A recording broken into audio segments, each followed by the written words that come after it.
نازل الشارع ومعايا شنطة شكلها كويس يعني محترم شوية، بس فيها زبالة. جه بقى موتوسيكل بأقصى سرعة قام شاددها مني. فضلت واقف كده متسمر ما اتحركتش خالص.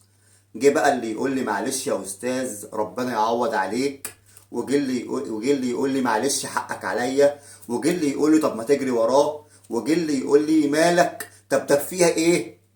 بقيت واقف متسمر مكاني ومش عارف اتكلم، واللي يقول لي طب اجري وراه، واللي يقول لي انت اكيد ساكت من الصدمه. المشكله كلها مش في ده ولا في ده ولا في ده، المشكله كلها في الحرامي اللي جري ولما يفتح الكيس هيلاقي البامبرز مليان بيبي وقشر موز وقشر استفندي وبواقي طعم الفراخ. الله يعينك يا حرامي. ما تاخدوش بالظاهر يا جماعه، ما تاخدوش بالظاهر. ممكن تكونوا الحاجه اللي انتوا فاكرينها من بره حلوه تكون جواها زباله. ارميها في صاحبها.